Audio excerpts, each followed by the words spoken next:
Folks, welcome back to the Bearcats on the Prowl show, part of the Grueling Truth Radio Network, with me, James Ernst, and my co-host, Mark Fightmaster. Mark, do we have a guest this week? Yeah, we do. Our guest is Silverberry Mouhon, played defensive end for the Bearcats recently. So, Silverberry, welcome to the show. Thank you guys for having me. It's a great honor and blessing to be on the show, man. Thank you. Okay.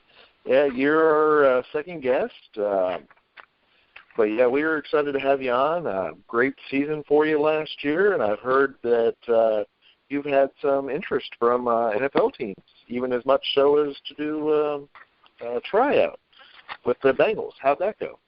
Oh, actually, that went really well. I just feel like I really got a chance to prove myself out there. Unfortunately, I ended up getting cut, but at the same time, I got some great feedback and just things I should work on, in the future to come. And I've had some other teams actually contact my agent and myself as well. So I'm just continuing to keep working hard. Keep making sure I'm in shape and keep making sure I still get the knowledge for the game. So just keep pushing day in and day out, until something happens. Excellent. It's good to hear that you're still working hard and still working towards the goal. Because I ended up speaking to Coach Prunty today about you, and of course he wanted to pass on the message of for you to keep working hard and that those goals are actually in sight. He's been talking to several teams on your behalf, so that's good news. And he just wants you to keep the faith and that he wants you to know that you're in his prayers. Oh, yeah, most definitely. I'll always have love for Coach P, man. He's been helping me. So, I actually got a chance to talk to him during the first week of the first game, and he just told me to keep my head up, keep working hard, and he's definitely trying to reach out for them teams for me. So I'm definitely thankful for that. I just always keep trying to keep my head up and keep praying about everything. So just keep working in, and hopefully it pays off at the end. Mark, do you have any questions?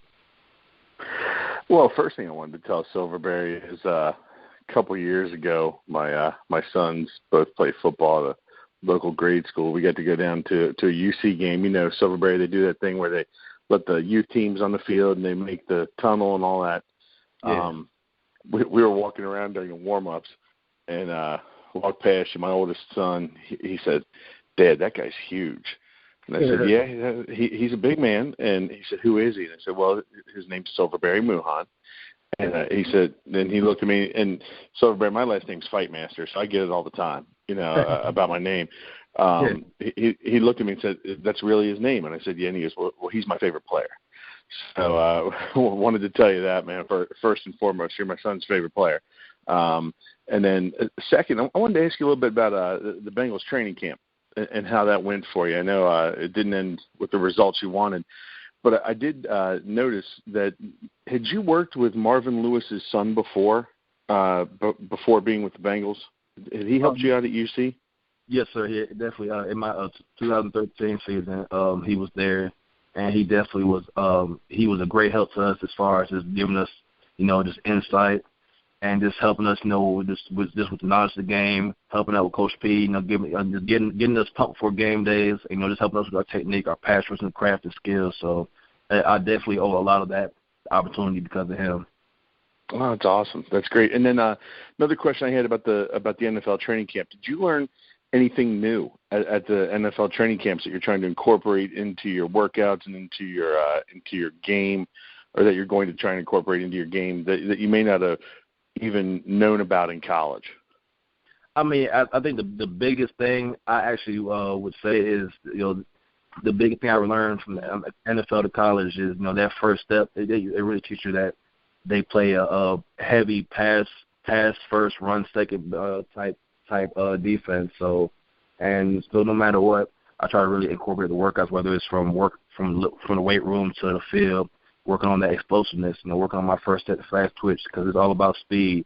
It's not so much about being big or being how big you are, but it's about speed, how fast you are, how agile you are, and how flexible. And look for all those things. What really sets you apart?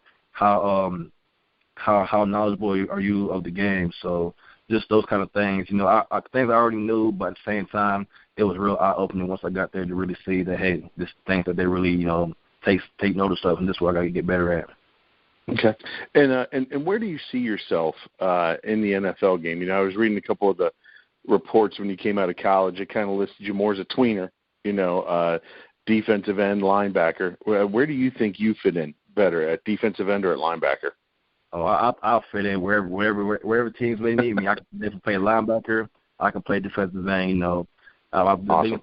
the biggest thing I learned, you know, you got to be versatile. You got to what makes you better than the next man. You know, are you able to play linebacker, defensive end, free technique, or whatever? And that's what I tell my brother Kevin Mouhon too. You know, be versatile, playing all over the field. So that's what they look out for.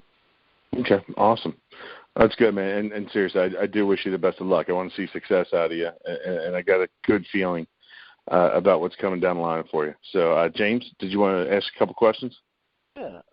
With the Miami game being this week, do you have any memories in particular? I mean, I believe you won the bell every time, but anything specific about one of the games that you'd like to share with us? Let me see. I remember my redshirt freshman year, we played Miami at UC, and I just remember it being my first year, of course, but how intense the rivalry really was. Just because, you know, my true freshman year, you know, you didn't play, but you really see no matter what happens in the season, that UC Miami game is always something huge. So I remember being my redshirt freshman year, and I had messed up on a play, and Coach Strickland, when he was ripping me a new one, just because I didn't get the intensity of the rivalry. So I think after that happened, you know, I seen the guys really play their heart out, and it really means something to them, you know. So I think from that point on, every time I played Miami, it was kind of a chip on my shoulder type thing, no matter where we was in the season or just how records or anything like that. They always came to play, and we always had to put your A game against them. So that year made me realize, like, hey, you know, this rivalry game is something serious for real, and people really take this to heart. So kind of like how UC and Xavier, when it comes to basketball, you throw out the record. So kind of like the same thing you could say about UC and Miami in football. Most definitely, you know, it's a very intense rivalry that's been, you know, since way back in the day. You know, if you see the bell, it shows the dates, and just seeing that, you know, the players and the teams that have succeeded throughout the years and how serious this rivalry is. So it's a huge one. You mentioned your redshirt year. I know a lot of people aren't aware of the awards. You know, most of the times people just think of, you know, the active players on the field, but I had read that you had actually won the Defensive Scout Team Player of the Year. Oh yes, sir. Yeah, I did. So that must be a nice honor. You know, that way, I mean, you might not get to impact, you know, the game, but you're still helping the team and building.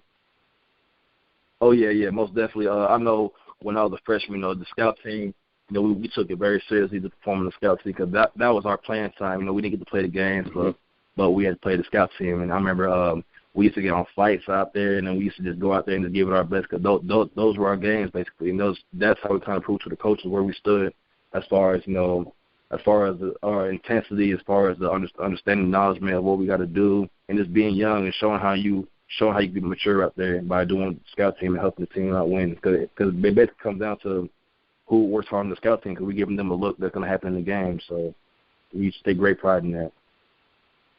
Mark, do you have any questions? Yeah, you know, you were talking about the rivalry with Miami and Silverberry. I was wondering, is Miami seen as UC's biggest rival, or do you think there's someone in conference that is a bigger rival than Miami? I mean, I feel like, you know, of course I could definitely say that, you know, UC may have some bigger rival. I think, you know, every team that UC play, they take out some kind of a rivalry. But I really think there's a lot of heat behind the Miami UC games, because, you know, it's a rumor. I don't know if it's true or not, but I think in the Miami locker room bathrooms, they have in the urinals, they have the seat paw in the urinals or something like that. I don't know if it's true or not, but, you know, just that right there, and this you know, this shows you the level of, you know, the level of disrespect I guess they show towards us, or just level, just how amped that rivalry really is. So it's always a big one, and we always take it to heart. Okay, so there's like a genuine hatred between the two teams almost. Yeah, It's, and that's what all good rivalries are made of.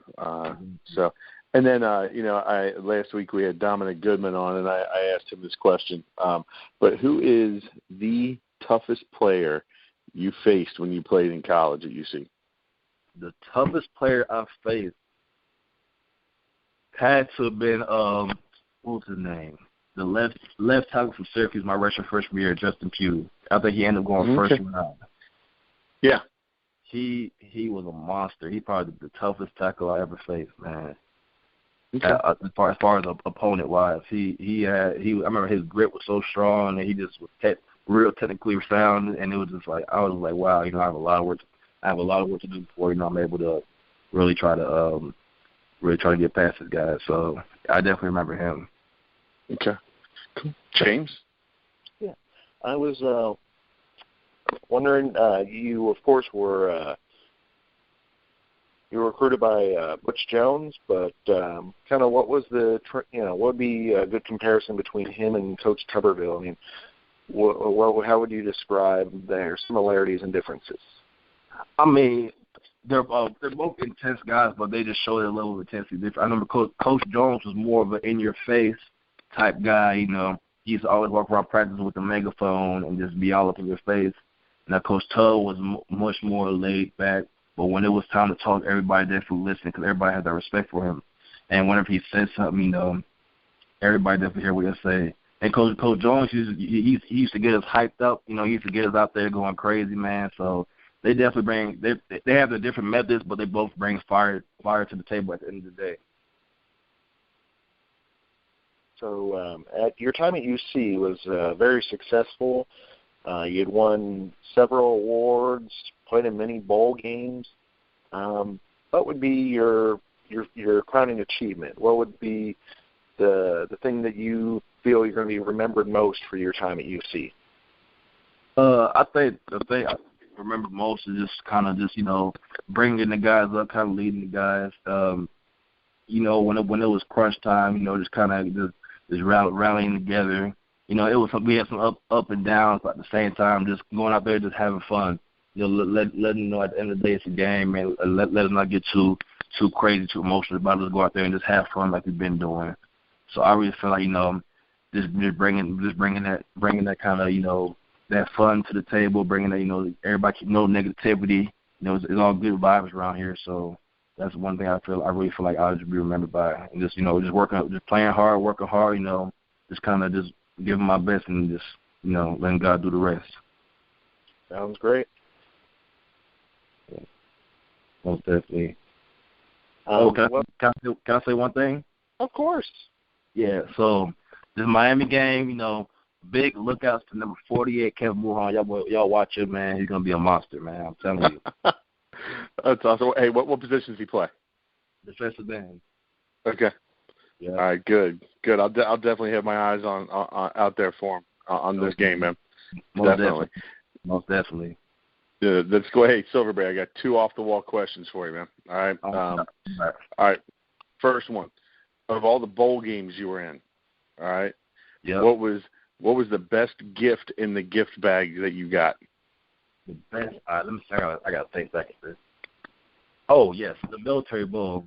We all got Xbox Ones. Oh, nice.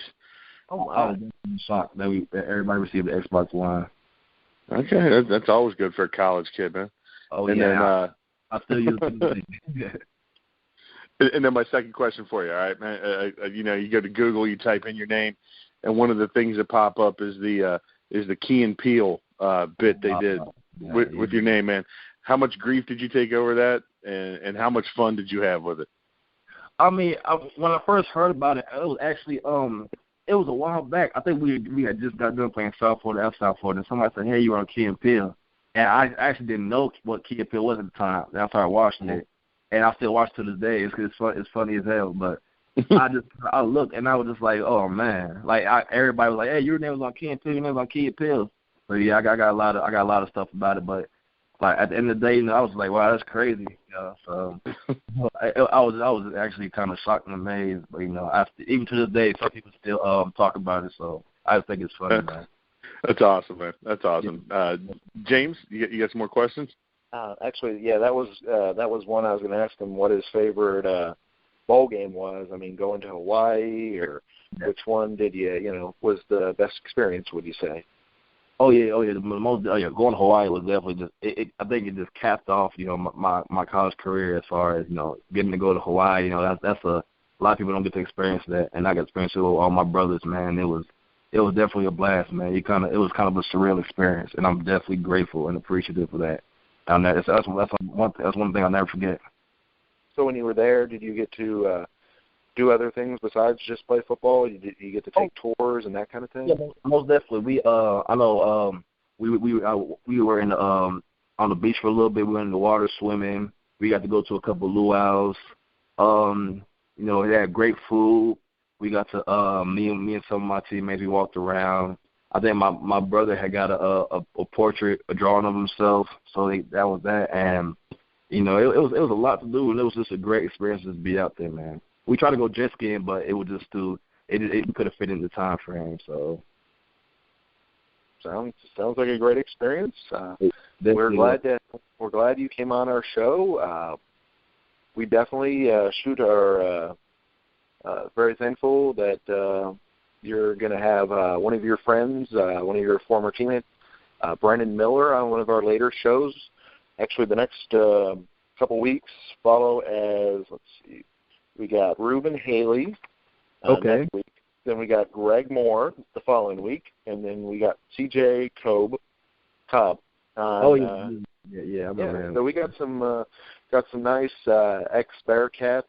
There's only one episode. We're going to have the opposing team. We're going to have Dakota Marshall, who played here in Northern Kentucky. We're going to have him on as one of the guests for the ECU week to just kind of get an opposing opinion. Okay. So we definitely appreciate you having me on. I definitely appreciate being on the show, man. It's a great blessing, a great honor. Thank you, guys. Yeah, thanks a lot, Silverberry, man. I wish you the best in everything you do, and proud of the effort you're giving, and proud of the time you gave to us at UC, and I expect big things out of you, man. So best of luck. Hey, thank you so much, man. I appreciate it, man. Y'all, God bless you. Have a good night, man. Thank you. Yeah, when you sign with that team you end up signing with, we'll have to have you back on next season so you can we can follow up with you. Oh, most definitely, man. Hey, get ready for it because it's gonna happen, man. Awesome. Great. We're gonna go to commercial now, and we'll come back with the summary of the Houston game and the preview of the Miami game.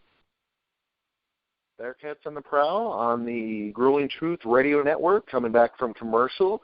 I'm James Ernest. My co-host, Mark Bightmaster, just had a nice interview with Silverberry Mouhon, class of 2015. Like we were saying, we have a bunch of good interviews coming up each of the following weeks. So, Mark, what was your take on the Houston game?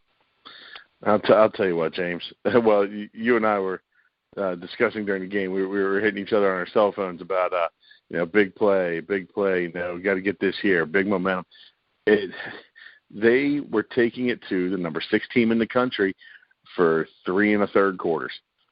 I mean, they were going toe to toe with them. They were competing. They were trading big blows with them.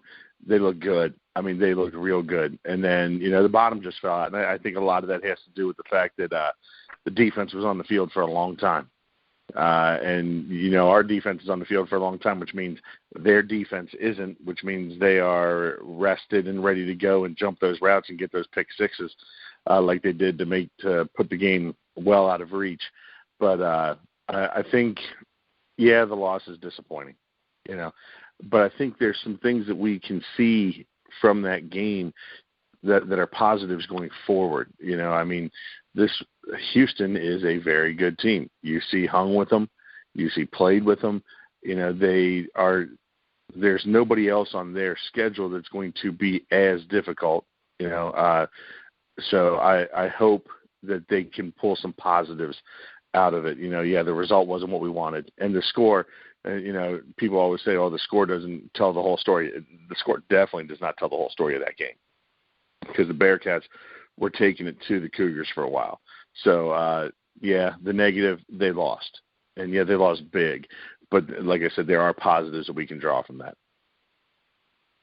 My only concern is that new law they've passed in Cincinnati. I'm assuming it's a law that that it's illegal to run the ball. I know, man. Between the Bengals and the Bearcats, good Lord. I think, did I see the Bearcats only had 20 to 30 yards rushing the whole game? Yeah, they had, Mike Boone had 31, Green had 15, Ross had 1, and then Moore had 7. Okay, so definitely not enough. Oh, no, my bad. That was just the game. I forgot the net yards. So, yeah, you're right. They ended up with like 20 yards. It was ridiculous. Yeah, it was unacceptable. But, the game is changing, but you've got to be able to run the ball to set up the pass. We saw what happened when Houston could just sit back and be ready for the pass. So they definitely have to run the ball to open things up. Yeah, the nice thing is, once again, senior Nate Cole had a great game. 9 receptions, 60 yards, a touchdown. Gray, still on a nice pace with another touchdown. So, there were a lot of good, but, just that fourth quarter, that was ugly. Yeah, very. And, quite honestly, I thought Hayden Moore played a good game until the fourth quarter. I thought he was doing well. He distributed the ball well. He found his receivers. But you're right, that fourth quarter, that's the only thing you can say about that game. And the offensive line had been doing a good job protecting him. They'd only given him 3 sacks. So, it's just the running game. They need to be able to eat up yards, like you said, keep the defense off the field, because the defense was working hard. They were doing a great job. They were keeping them in it. 10-12 at one point, or 12-10? Yeah, so, the scoring, which I agreed with you last week. I thought the scoring was going to be a lot higher than it was. Yeah. Yeah, and then, both those touchdowns, you can't really count on the defense or count against them. And then you had the safety. Right, yeah. Yeah, so it was a tough game. Right. And then that play, though, gosh, I don't even know how to describe it. That fumble? Yeah. I'm sure that had to have been Sports Center. Oh, yeah. I think it was on their if it wasn't on their top plays, it was definitely one of the highlights of the game that they showed. You can't even describe it. It just, unfortunately, it is what it is. So, as Belichick would say, on to Miami. On to Miami. I think, Bearcats are almost 19-point favorites at this point. Now by the time this hits the waves, they may even be more of a favorite. Silverberry told us it is a rivalry game, and there is a definite hatred between the two teams. But UC comes out with the same fire they came out with against Houston. This should not be a contest. Exactly. That's the big thing. They need to get out there early, not do what they did last year when they were up in Miami or in Oxford.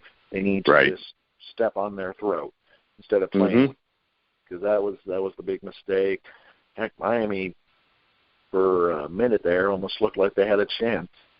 Right. Yeah.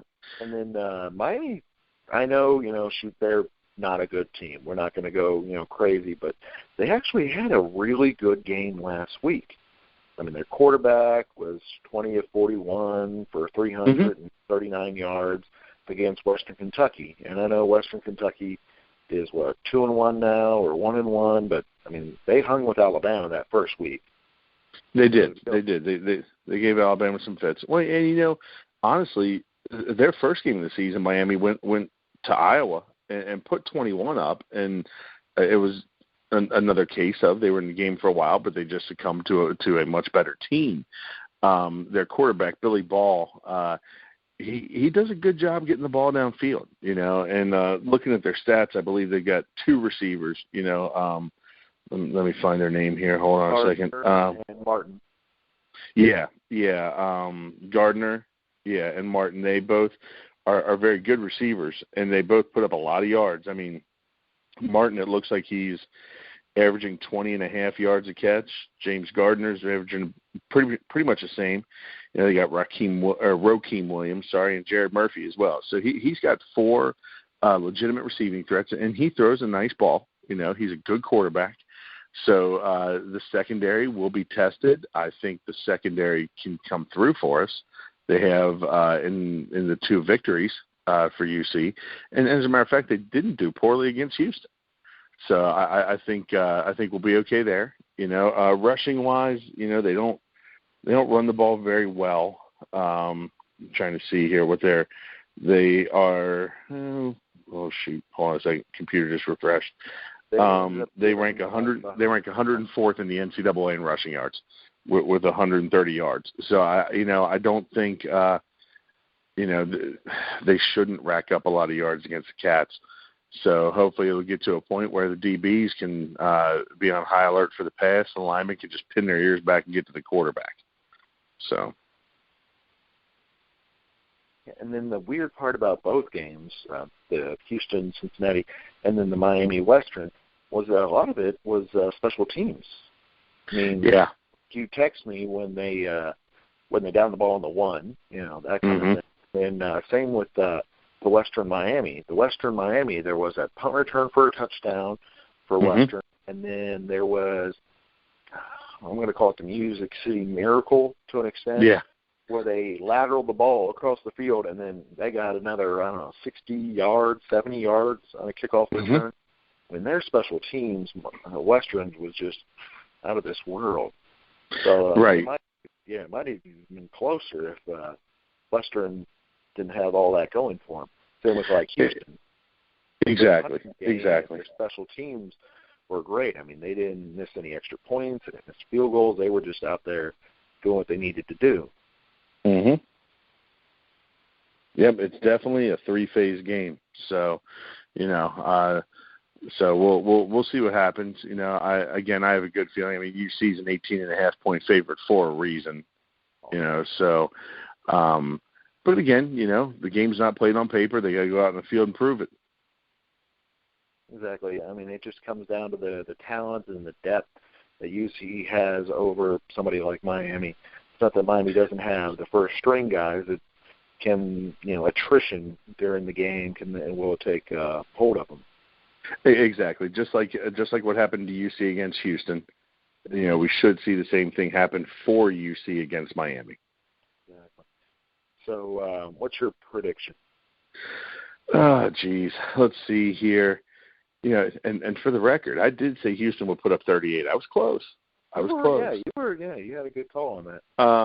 Let me see. I think, I'm thinking UC 35, Miami 14. I'm going with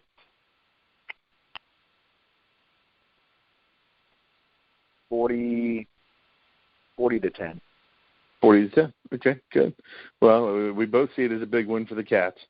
So let's hope Tuberville can get his boys over that Houston loss and get them all fired up for this rivalry game. He has had a few extra days to do it. So we will see. I have a feeling we will see a different team out there on Saturday. Yeah, I was going to say they took it hard after the game. Of course, Coach came out and talked, but they were so distraught after the game that they didn't even have the players come out and talk. Right, and again, that's the kind of loss that that a good coach is going to take and say, what, we showed what we can do when we play our game, and now we need to take our game to the rest of the season. So let's see what Tuberville can do with it. Exactly. Sounds like a plan. Let's see. Like I was saying before, the next couple weeks we're booked with some fun guests. We got Reuben Haley, who appears to have got a music career started, so he'll be interesting to talk to. Greg Moore, running back, and let's see, C.J. Cobb, which will be a fun one since he is a teammate of Dominic Goodman. Yeah, at yeah, DC definitely. And with Cleveland. So that'll be interesting. Plus, he plays for the Chicago Rush. So, learning more about the AFL is always entertaining. Yes, it is. So for the Grueling Truth Network, James Ernest and Mark Fightmaster signing off. We're hoping that you all listen again next week. Definitely.